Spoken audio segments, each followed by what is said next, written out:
Boris Johnson has only one political goal. He wants to implement Brexit and free the United Kingdom from all EU treaties. For this, he goes on a confrontation with Brussels and plays full risk. If it fails, millions of its voters will suffer. Boris Johnson has had a turbulent September. The British Prime Minister had to calm down MPs from his own party last week. There was a talk of a revolt because Johnson intends to break international law. He is ruthlessly pushing a controversial internal market bill with which he could arbitrarily undo part of the Brexit treaty, which he himself only signed in January. The reason for the law is the Northern Ireland question, which was the biggest problem during the Brexit negotiations last year. Ultimately, that is squaring the circle, says Stefan Schieren, UK expert at the Catholic University of Eichstätt-Ingolstadt. Because if Great Britain leaves the EU without a deal, a new external border will appear on paper between the Republic of Ireland and British Northern Ireland. Irish nationalists in particular want to prevent this. Therefore, and in order not to endanger the Good Friday Agreement, London and Brussels had agreed on a border in the Irish Sea so that Northern Ireland will continue to operate according to the rules of the EU internal market even after Brexit. But that means that the UK would be territorially divided. Johnson, as well as the Conservative government, had announced that under no circumstances would they sign a contract in which this border was in the Irish Sea.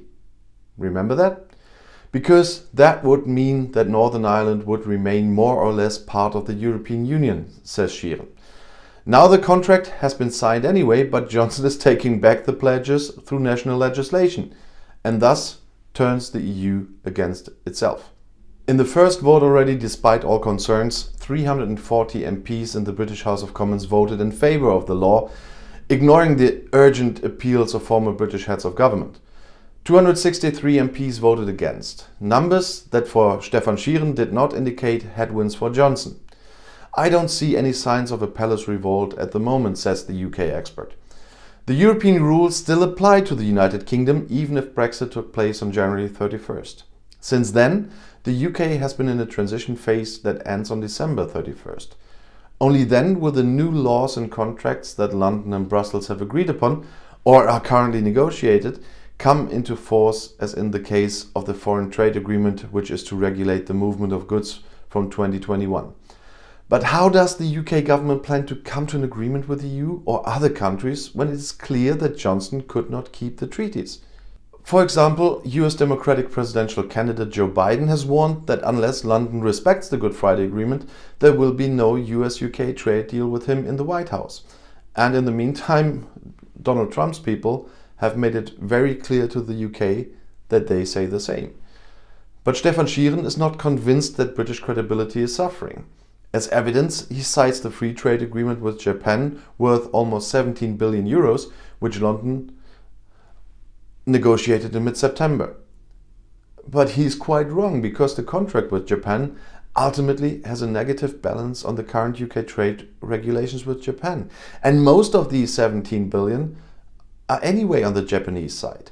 So, additionally to that, Japan has demanded tougher rules for government subsidies than even the EU. So this treaty would be very much in the interest of Japan. But this contract has not yet been signed, by the way. He also recalled that breaches of treaty were not uncommon in the EU. The Hungarians did not take in refugees, even though they were sentenced to do so by the European Court of Justice, says the constitutional expert. If you take it very soberly, the judgment of the federal constitutional courts against the euro bailout policy, the ECB policy, is also not admissible under European law. This is his opinion, and to just make it clear, the decision about the European bailout policy to turn this into German law was the competence of Parliament and not the competence of the Constitutional Court, even though Brexiteers always like to bring this as example as well. It is the Parliament's competence to decide on that, not the courts. And because he added the European Court of Justice and not the Federal Constitutional Court decides on the interpretation on the treaties. However, when making a comparison, Sheeran forgets that these are internal regulations of the EU and not contracts or treaties with third countries. The palace revolt attributed to Johnson and the Conservative Party has failed. However, the Prime Minister desperately needs success, as Johnson had a bad past year. He failed to cope with the corona crisis. No European country has more deaths than Great Britain, and I'm really sorry for that. Johnson recently accused the new Labour leader Keir Starmer of sympathy for the Irish Republican Army, that means for terrorists, in a House of Commons debate. The Conservative Tories have gambled away a 26-point lead in surveys since the beginning of the year. The Scottish National Government is pushing for a new independence referendum, and thanks to Brexit, there now seems to be a majority in favour of the split. But even the fact that Johnson could go down in history as the British Prime Minister who destroyed the UK should not bother the former London mayor. After a number of scandals, he no longer has a good reputation to defend, and surveys from last year show Conservative voters, and above all Conservative Party members, for them Brexit is more important than the union with Scotland. This is of course a signal for Johnson that he shouldn't focus everything on unity with Scotland, but on completing Brexit and breaking away from all contracts, says Stefan Sheeran. He has come closer to this step. The British Prime Minister is playing a risky game though. If his plan works, the EU must fear that Johnson will really break the Brexit agreement and accept the billions in costs that will cause for both sides. The only way out would be for the EU to back down and accept a trade deal dictated by the British government to its liking. Conservative voters want to see Johnson do that. But yeah, dream on.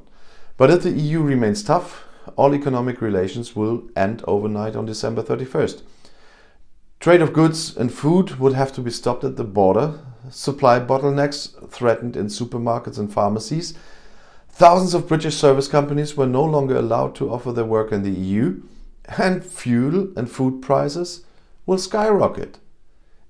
If that goes wrong, then it's actually not just about economic but also about social well-being.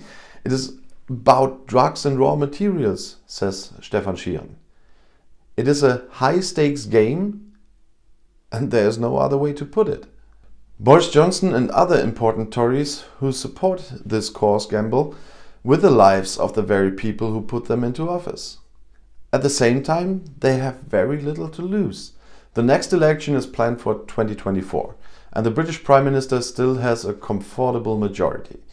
This group, which sees politics as a game that should be won whenever possible, is not in need to live in misery. It comes from a social and economic background that is quite considerable, says Sheeran.